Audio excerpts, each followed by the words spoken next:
Hey guys, Sebastian here, hope you're well. So today I'm going to be cooking some very simple, easy, decadent, delicious salads that are nutritious, that are fun, that you can find in your garden sometimes or at the grocer or in a market. So here goes.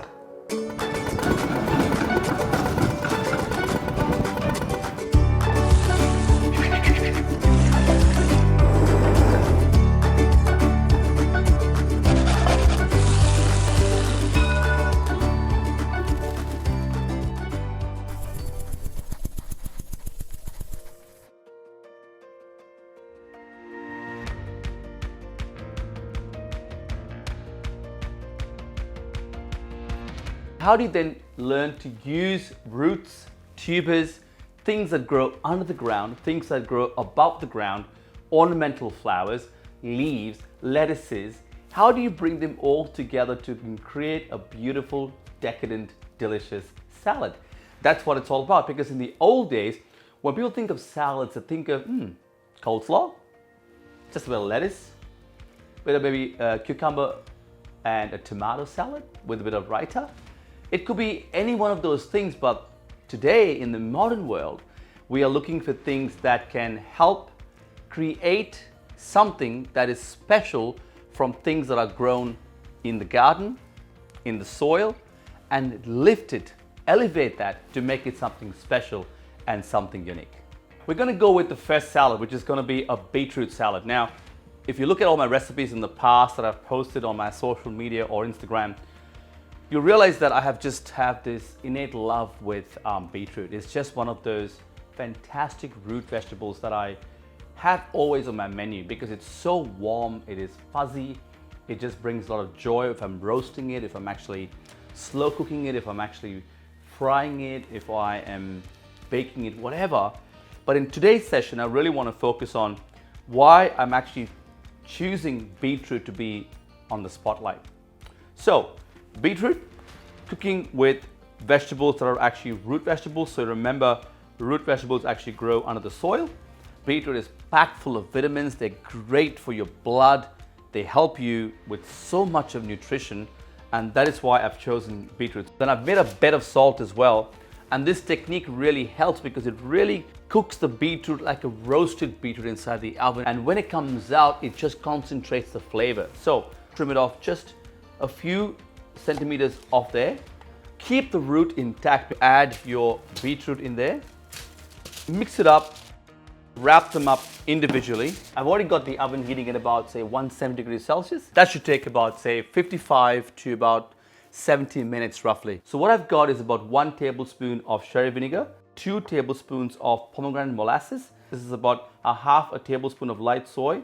And I'm going to use about 5 tablespoons of just extra virgin olive oil. So what I'm doing now is adding a bit of that salt for seasoning and just mix it up. That is going to be my primary dressing.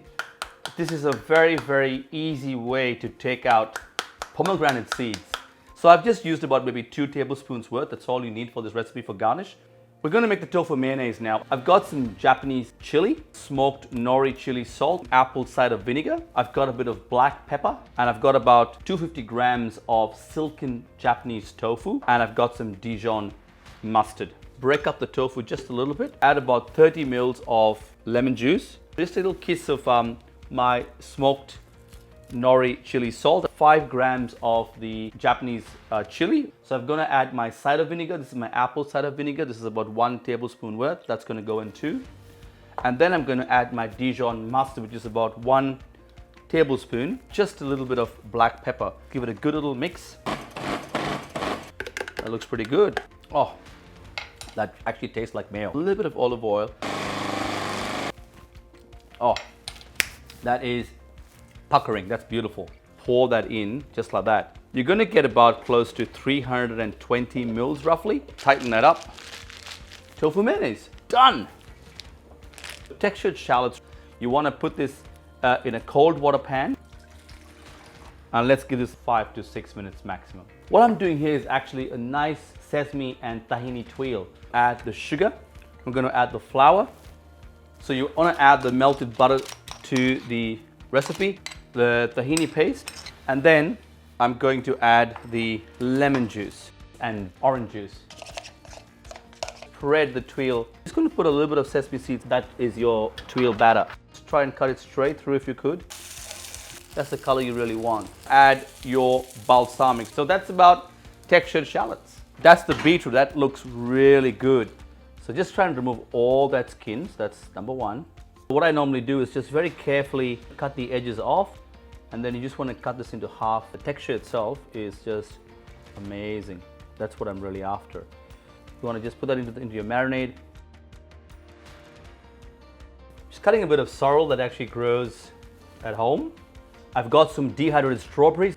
I've got some snow pea tendrils, my textured shallots, and I've got my sesame seed tuile, some pomegranate seeds, and my tofu mayonnaise. Add your pomegranate seeds. Just a bit of color, a bit of texture. Just add your leaves and just start to powder just one side. So by adding texture to one side of the actual plate, what you're really effectively doing is just giving it an accent, just giving it something, a visual feel. But also remember, dehydrated strawberries is going to have a really nice sourness to it and a crunch to it. And so as you eat the beetroot, you have all kinds of little bits of sweet, sour, crunch, sweetness from the shallots, and then that creaminess from the tofu as well. So that's pretty much really what I want to do with this beetroot salad. So I hope you enjoyed that. That's my version of cooking with something that spends most of its life underground. And as soon as you've done that, you put them on a bit of salt, and you can just make this something really special for your customers, your friends, and your family. I hope you enjoyed that.